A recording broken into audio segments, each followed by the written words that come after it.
تمشي أختك فتقول هل أدلكم على من يكفل صلوات بابا اللهم صل على محمد وآل محمد۔ بابوں کے مالک کائنات آپ تمام سامعین کا اس فرش عذابیانہ عبادت میں شمار فرمائے۔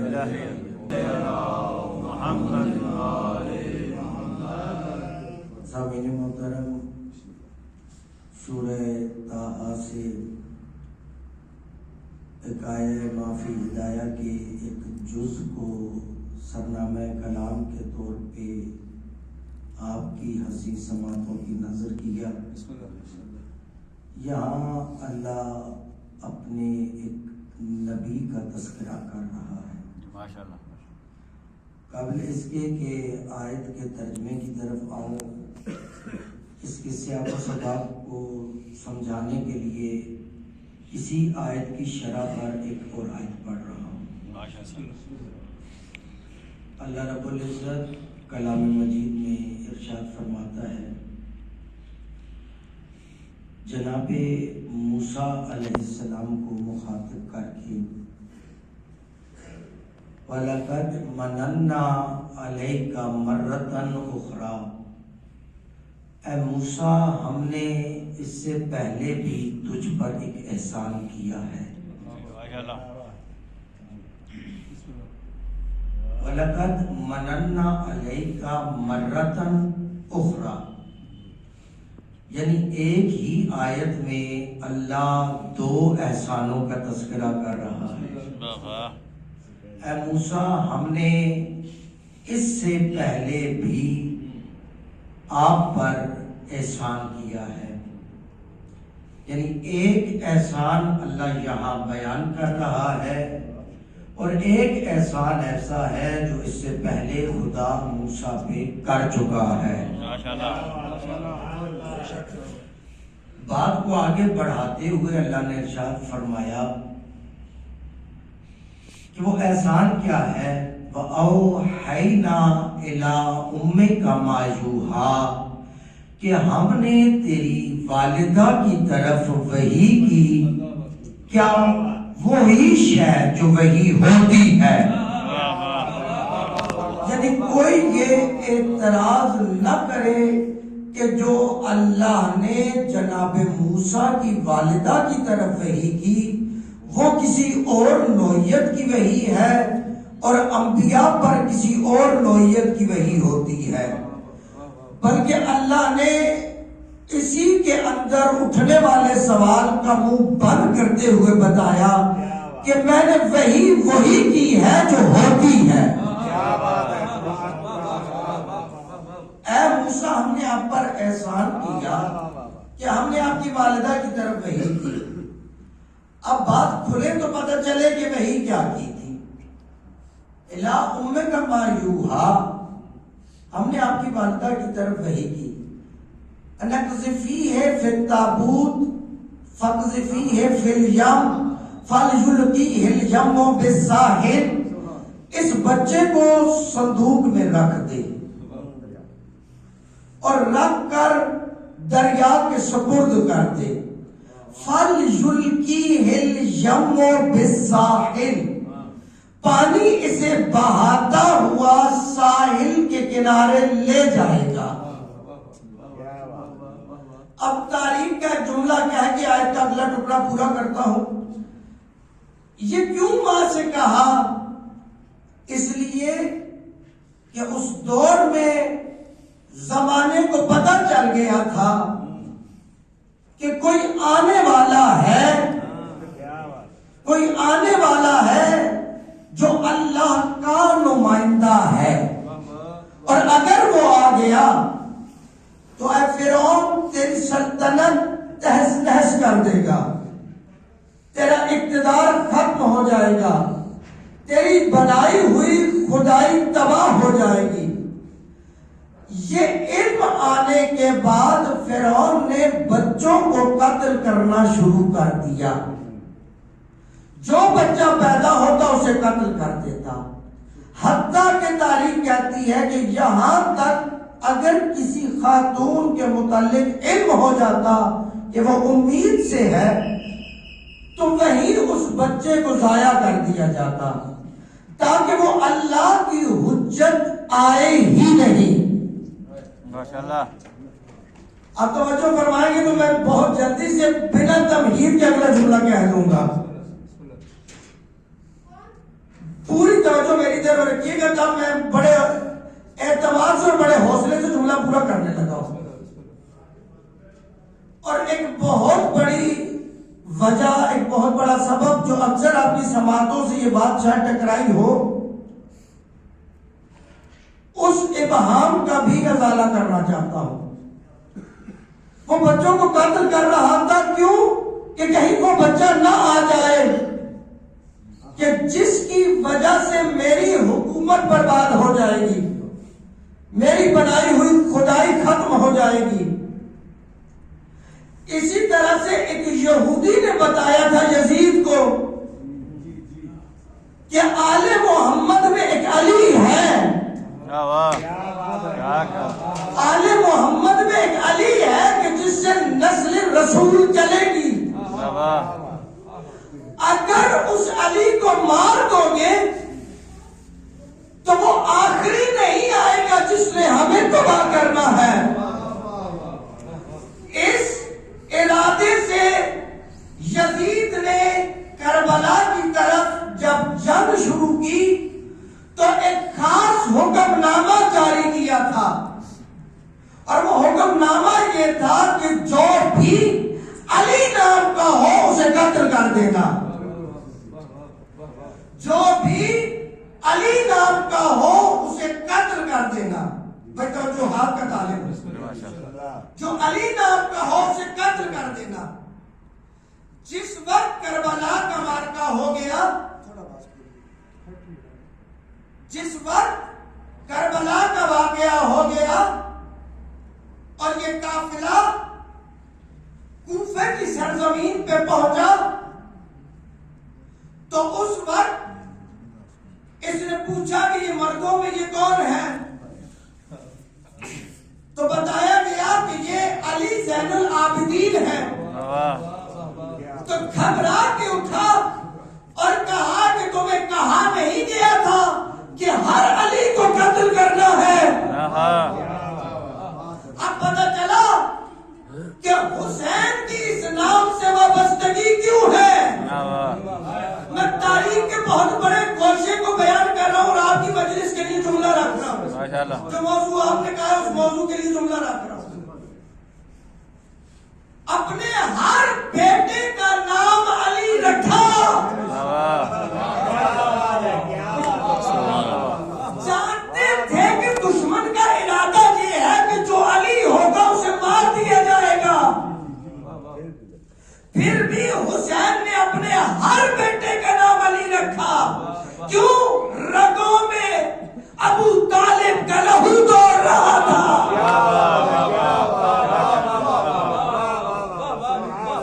رگوں میں ابو طالب کا لہو دوڑ رہا تھا کہ معنی کیا ہوئے سننے کے؟ بھائی ابو طالب کو پتا تھا کہ یہ مصطفیٰ کا قتل کرنا چاہتے ہیں، ہر شب کو مصطفیٰ کے بستر کو علی کے بستر سے بدل کر ابو طالب نے کہا کہ میرا مرتا ہے تو مر جائے مگر محمد باقی رہے، بقا محمد سے ہے مگر ذریعہ علی ہے۔ تو یہی سلسلہ برقرار رکھا تو امام نے اپنے ہر بیٹے کا نام علی رکھا اور علی کے بیٹے کا نام محمد رکھا۔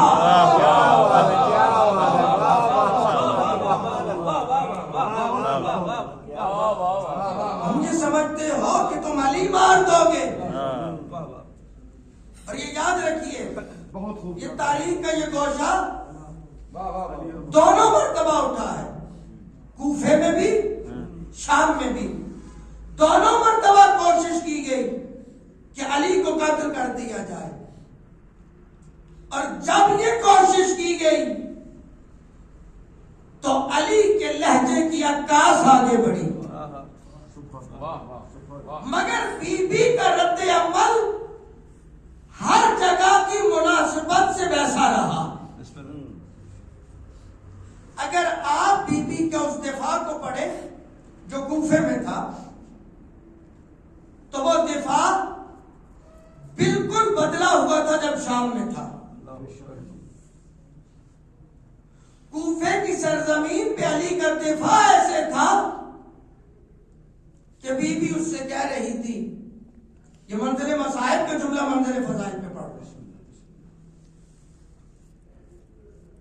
کہ میرے مردوں میں فقط ایک ہی مرد بچا ہے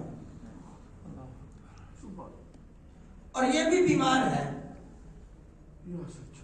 بہتر ہوگا کہ تو اسے قاتل نہ کر. ابن مرجانہ خود تلوار لے کے اٹھا. وہاں یزید کے دربار میں یزید خود نہیں اٹھا تھا، اس نے جلاد سے کہا تھا کہ قتل کر دے. یہاں ابن مرجانہ خود اٹھا قتل کرنے کے لیے. اگر بی بی جانتی تھی کہ یہاں پر میں نے دفاع کیسے کرنا ہے، جب یہ قتل کرنے کے لیے آگے بڑھا تو بی بی نے کہا کہ میرے مردوں میں سے صرف ایک مرد بچا ہے، سب کو کربلا میں قتل کر دیا. اور آپ دیکھیے امامت کا انداز تحفظ دیکھیے. بالکل سامنے کی بات کر رہا ہوں. چھوٹے شہزادے کا نام علی اصغر، علی اصغر سے بڑے شہزادے کا نام علی اکبر، لیکن جو علی اکبر سے بھی بڑے ہیں ان کا نام علی اکبر نہیں، فقط علی، لقب زین العابدین. دنیا نے علی اکبر کو سمجھ کے کہ یہاں سے سلسلہ بڑھے گا،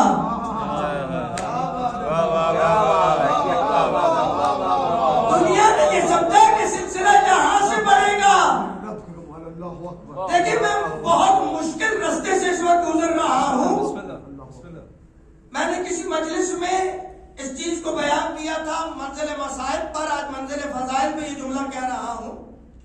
آپ تاریخ کربلا کا بغور مطالعہ کیجیے. سب سے پہلے جو ہستی قربانی کے لیے تیار ہو کر امام کی خدمت میں آئی تھی وہ شہزادہ علی اکبر تھے. المعروف تعداد 72 ہے.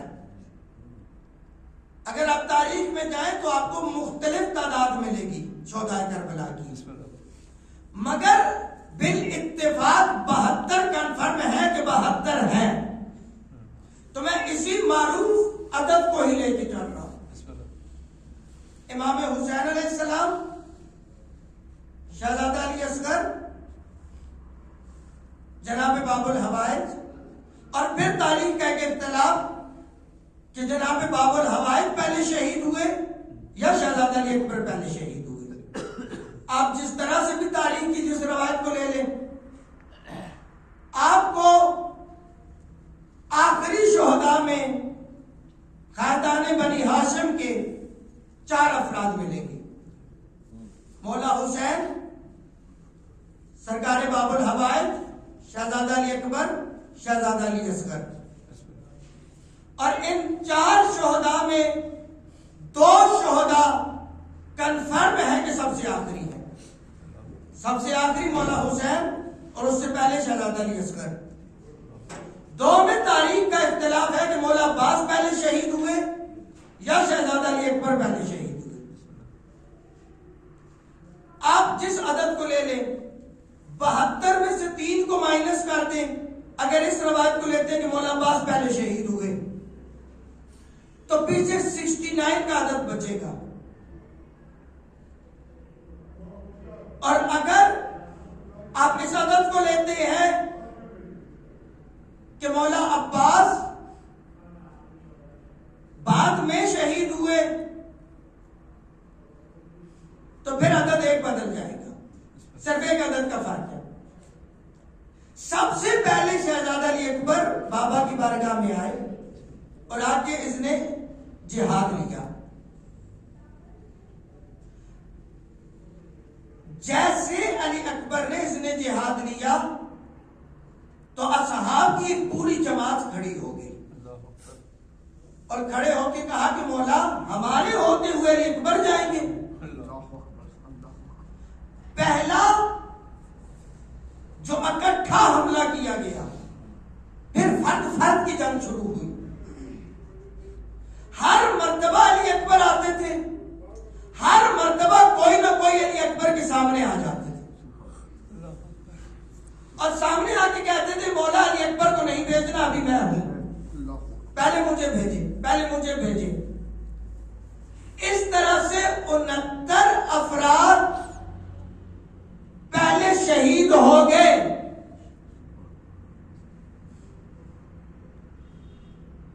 جب 69 افراد شہید ہو چکے، اب شہزادہ علی اکبر نے اجازت لی. جب جانے لگے تو امام نے ایک تاریخی جملہ کہا، پروردگار گواہ رہنا، اب میں اسے بھیج رہا ہوں جو شکل میں، صورت میں، کردار میں، لہجے میں تیرے مصطفیٰ کی شبیہ ہے. نام علی اکبر، نام علی اکبر اور ہو بہو شبیہ مصطفیٰ. کربلا کی جنگ میں مطمئن ہو کر آئے تھے کہ ہم نے اس علی کو مار دیا جس سے نسل حسین نے آگے بڑھنا تھا.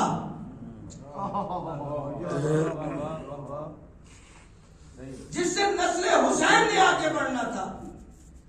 نام علی اکبر رکھ دیا، اعلان کر کے کہہ دیا کہ یہ شبیہ مصطفیٰ ہے. زمانہ جان گیا کہ مصطفیٰ کا وارث آ رہا ہے. دیکھیں یہ منزل مصائب ہوتا تو میں اس سے آگے کا جملہ کہتا. آیت پہ رکا ہوا ہوں اور آیت کے ترجمے کو پورا کرنا چاہتا ہوں.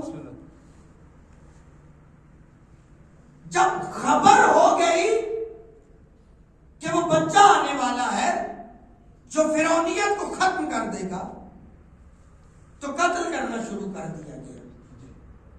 اب اللہ نے ماں کی طرف وحی کی. جب وحی کی تو ماں تھی پریشان. سورہ قصص میں اللہ نے خود پریشانی کو بیان کیا. بی بی کی پریشانی کو بھی بیان کیا اور ایک وعدہ بھی کیا. اور یہاں سورہ طٰہٰ میں اللہ نے کہا انقذفیہ فی التابوت فاقذفیہ فی الیم فلیلقیہ الیم بالساحل. اس بچے کو تابوت میں رکھ دو، تابوت کو پانی کے حوالے کر دو، یہ پانی اسے بہاتا بہاتا ساحل کے کنارے لے جائے گا. ماں کے دل میں کیا حسرت، میرا بیٹا بچ جائے. پروردگار یہ سب کچھ کہنے کے بعد اگلا جملہ کہہ رہا. لطف لیجیے گا جملے کا، روایت نہیں ہے، آیت ہے. یاخذہ عدو لی و عدو لہ. جب یہ ساحل کے کنارے پہنچے گا تو وہاں سے اسے میرا دشمن اور اس کا دشمن اٹھا لے گا. آپ نے جملے کا لطف بھی نہیں لیا. ماں چاہتی ہے بیٹا بچ جائے، اللہ کہہ رہا ہے جب پانی میں بہا دے، پانی سے ساحل کے کنارے لے جائے گا. جب یہ ساحل کے کنارے پہنچے گا وہاں سے اسے میرا دشمن اور اس کا دشمن، عدو لی میرا دشمن و عدو لہ اور اس کا دشمن اٹھا لے گا. اور پھر اگلا جملہ اللہ نے دنیا کو بتایا کہ زاویہ درست کرو. وَأَلْقَيْتُ عَلَيْكَ مَحَبَّةً مِّنِّي، اور پریشان نہ ہونا، میں نے اپنی ساری محبت اس پہ لٹا دی. میں نے اپنی ساری محبت اس پہ لٹا دی. القا کر دی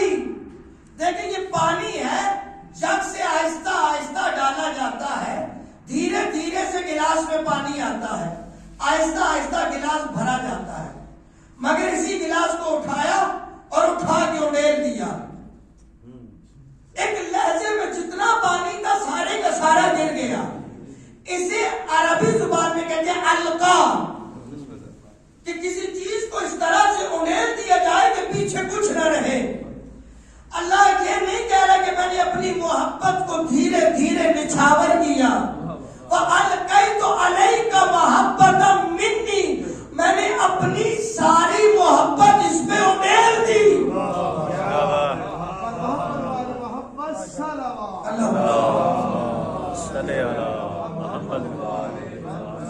بس جلدی سے گزروں گا، 15 منٹ ہو کے میں چاہتا ہوں زیادہ وقت نہ لوں. وَأَلْقَيْتُ عَلَيْكَ مَحَبَّةً مِّنِّي، میں نے اپنی ساری کی ساری محبت اس پہ اڈیل دی. دنیا زاویہ کیا درست کرے بھائی، دنیا اس نظر سے نہ دیکھے کہ اللہ کا نبی عدو اللہ کے ہاتھوں میں ہے. اللہ کا نبی اللہ کے دشمن کے ہاتھوں میں ہے. بھائی یہاں تو سوالوں کے جواب بھی دے رہا ہوں. جو ہم سے پوچھا جاتا ہے کہ آپ کہتے ہیں ہمارے ائمہ کو علم غیب ہے، اور وہ وقت سے پہلے ہونے والے کو پہلے سے جانتے ہوتے ہیں، تو جب جانتے تھے کہ مسجد میں قاتل ہے تو گئے کیوں؟ جب پتا ہے انگوروں میں زہر ہے تو کھائے کیوں؟ جب خبر ہے کہ شیر میں زہر ہے تو پیا کیوں؟ جب خبر ہے کہ کربلا میں شہید ہونا تو گئے کیوں؟ میں نے کہا قرآن کہہ رہا ہے زاویہ درست کرو. تم دیکھ رہے ہو کہ یہ نرگئے عدو میں ہیں. جب یہ نرگئے عدو میں ہوتے ہیں تو یہ دشمن کے حصار میں نہیں ہوتے، محبت الہی کے نیچے ہوتے.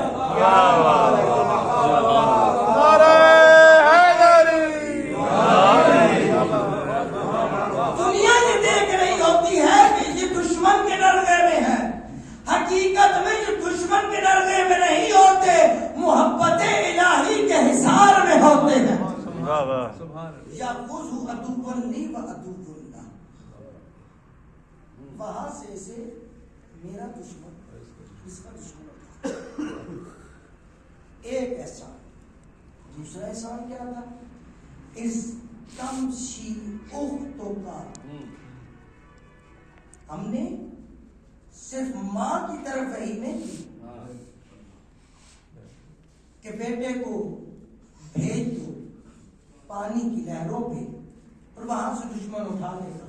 اس تمشی اختوں کا، بلکہ بہن سے کہا ساتھ ساتھ چلتی جانا. اس تمشی اختوں کا، ساتھ ساتھ چلتی جانا. بھائی لہروں پہ چلتا ہوا پہنچا، بہن خشکی پہ چلتی چلتی پہنچی. اور جب پہنچی تو جناب موسیٰ محل میں پہنچ چکے تھے.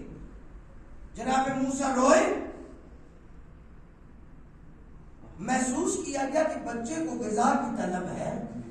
شاہی حکم نامہ جاری ہو گیا کہ جو دودھ پلا سکتی ہے آ جائے. تاریخ کہتی ہے قطار لگ گئی، قطار. اور قطار کے آخر میں جا کے جناب موسیٰ کی بہن کھڑی ہو گئی. ممبر ہے، فرض ادا ہے، اس کے تقدس کو ملحوظ خاطر رکھتے ہوئے جملہ کہہ رہا ہوں. ایک داعیہ نے کوشش کی مگر اللہ کا نبی کسی کی طرف متوجہ نہ ہوا. کسی کی طرف متوجہ نہ ہوا. ہر خاتون مایوس ہو کے پلٹتی رہی. آخر میں بہن آئی. بہن کا نام تھا ام کلثوم.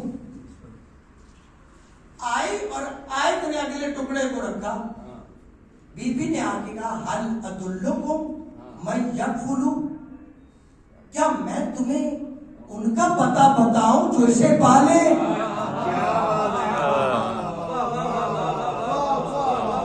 اچھا جہاں میں ایک آیت اور پڑھنا چاہوں گا اسی پیٹرن پر. سورہ قصص میں کہا ہل ادلکم علی اہل بیت یکفلونہ، کیا میں تمہیں اہل بیت کے بارے میں بتاؤں جو اسے پالے.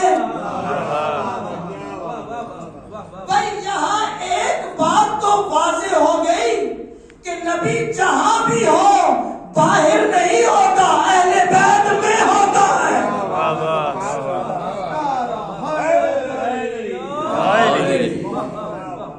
اچھا جب دودھ ہی چاہیے تھا تو پیا کیوں نہیں؟ اللہ نے اسے بھی قرآن میں رکھا اور کہا حرمنا علیہ المراضع من قبل، ہم نے موسیٰ پہ دائیوں کو پہلے ہی حرام کر دیا تھا۔ جب میں بڑی تسلی سے جملہ سنا، میں جملہ پورا کرتا ہوں، لن تجد لسنت اللہ تبدیلا، اللہ کے طریقے بدلا نہیں کرتے۔ میں پھر پوچھوں نا جو موسیٰ پہ حرام کی وہ مصطفیٰ پہ حلال کیسے ہو گئی؟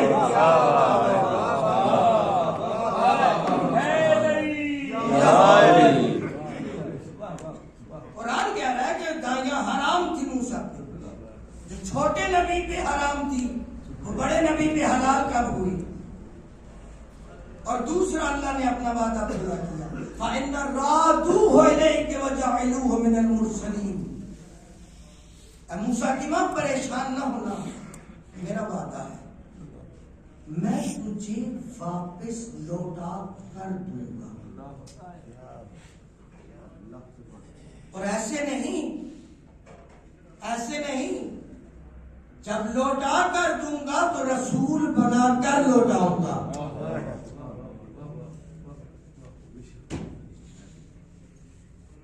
دشمن یہ سمجھا تھا کہ اکیلے موسیٰ آ رہے ہیں،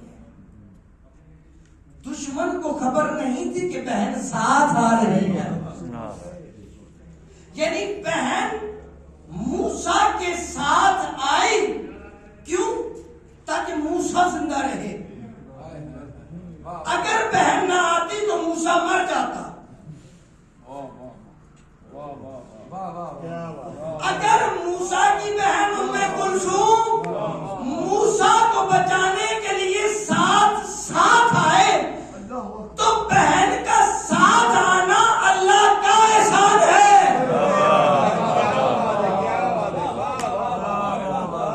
موسیٰ کلیم اللہ ہے، محبوب خدا نہیں، بھائی اللہ سے باتیں کرنے والا نبی ہے، محبوب خدا نہیں ہے۔ اگر اس موسیٰ کو بچانے کے لیے بہن ساتھ آئے تو وہ اللہ کا احسان۔ علامہ اقبال نے کہا عید و قوت از حیات آیت بدید، یہ حق اور باطل کوئی اچانک سے نہیں پھوٹ پڑتے، دو قوت یہ دو طاقتیں ہیں، ایک حق کی ایک باطل کی، اب حیات آیت بدید جو زندگی کے ساتھ ساتھ چلتی ہے، موسی و فرعون و شبیر و یزید، کبھی موسیٰ اور فرعون کی صورت میں، کبھی شبیر اور یزید کی صورت میں، یعنی اقبال یہ کہہ رہے ہیں کہ کل کو جہاں موسیٰ کھڑے تھے آج وہاں حسین کھڑا ہے، کل کو جہاں فرعون بیٹھا تھا آج وہاں یزید بیٹھا ہے۔ تو اگر موسیٰ کی بہن موسیٰ کے ساتھ آئے تو وہ اللہ کا احسان ہے، اور اگر حسین کی بہن حسین کے ساتھ آئے تو زینب اللہ کا احسان ہے۔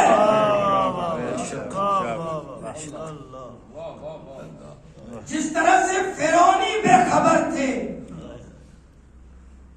فقط بھائی آیا ہے، اس طرح سے یزیدی بے خبر تھے کہ ہم سب کو مٹا کے آئے ہیں، انہیں خبر نہیں تھی کہ بہن ساتھ آئی ہے۔ نام زینب، نام زینب، لقب ام المصائب۔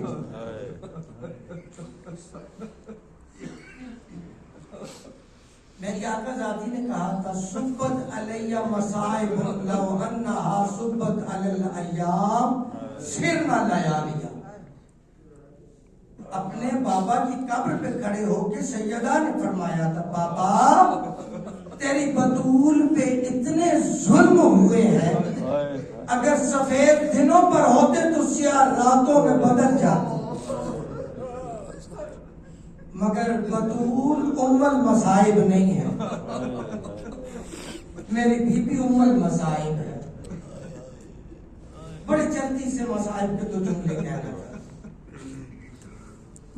ام المصائب کیوں؟ جس کی زندگی مصائب سے بھری ہو اسے ام المصائب ہے۔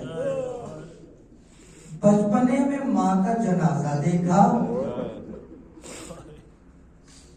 تھوڑے عرصے کے بعد پاپا کا زخمی سر دیکھا، پھر بھیا کے نازک بدن پہ تیروں کی بارش دیکھی، پھر 70 قدم کے فاصلے پہ بھائی کو ذبح ہوتے دیکھا۔ اس بی بی کی ساری زندگی مصائب سے بھری ہوئی۔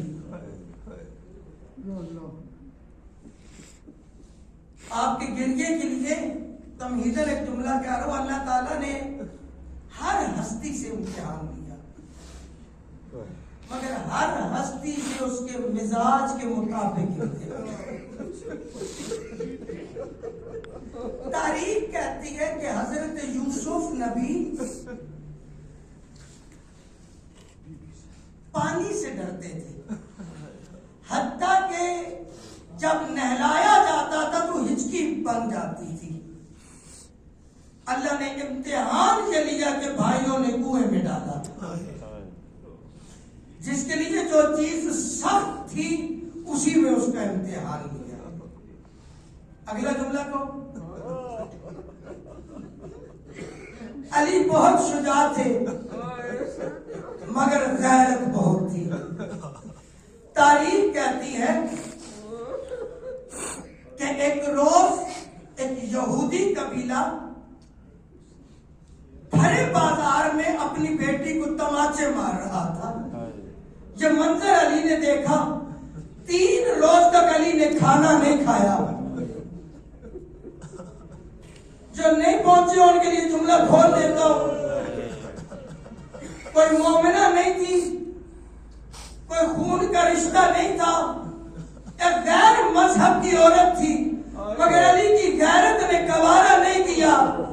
جو بھی تھا تھی تو خاتون نہ، پھر بازار میں تماچا کیوں مارا گیا؟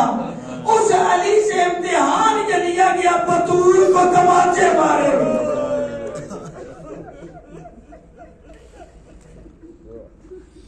روایت آپ نے سن رکھی ہے، میرے مولا حسین کو پیاس بہت لگتی تھی،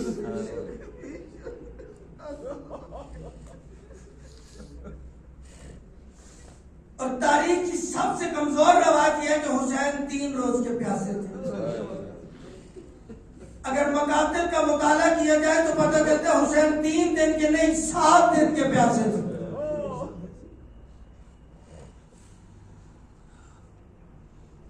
ہر ہستی سے اس کے مزاج کا امتحان۔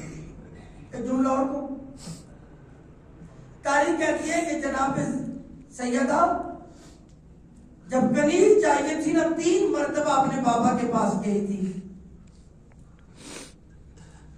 لیکن میری آقا ذاتی کو سوال کرنا نہیں آتا تھا۔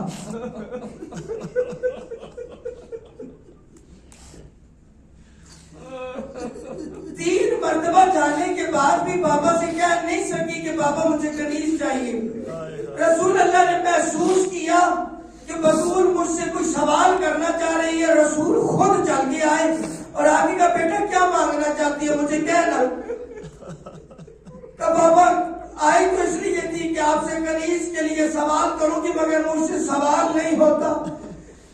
ہاتھ جوڑ کے کہتا ہوں جو باپ سے کنیز نہ مانگ سکی، اللہ جانے اس نے فطر کے دوروں سے حق کیسے مانگا۔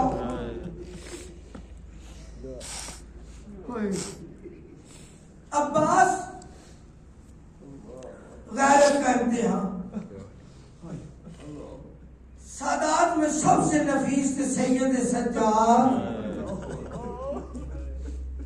ہاتھوں میں کڑیاں، پیروں میں بیڑیاں، کمر میں لنگر، گلے میں وزنی توق، اور جس بی بی کی شہادت کے سلسلے میں آج کی مجلس کر رہے ہو، اس بی بی کو حیا بہت آتی تھی۔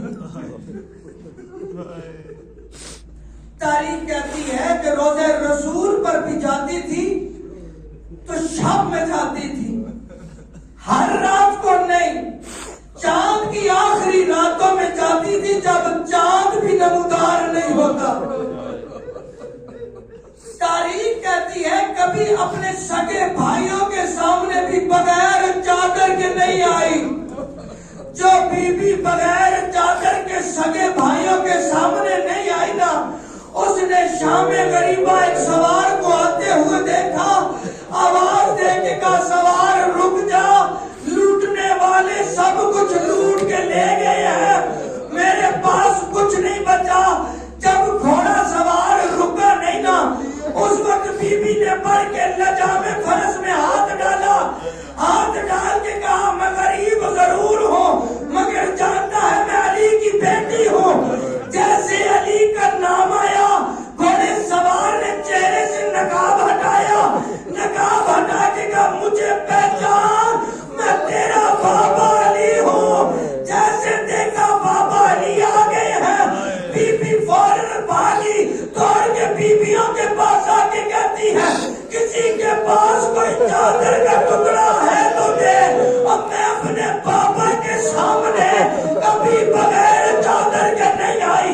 میری آقا زادی کو حیا بڑا آتا تھا، اسی لیے جب دربار نے لئی نے پوچھا تھا بی بی سب سے مشکل گھڑی کون سی آئی، جب علی اکبر کے سینے میں برچھی لگی، جب حسین کے گلے پہ خنجر چلا، جب عباس کے کھانے قضا ہوئے، بی بی نے ایک ہی جملہ کہا کہ میرے لیے سب سے مشکل گھڑی یہ ہے کہ میں زینب تجھ جیسے سے اب کلام۔ اللہ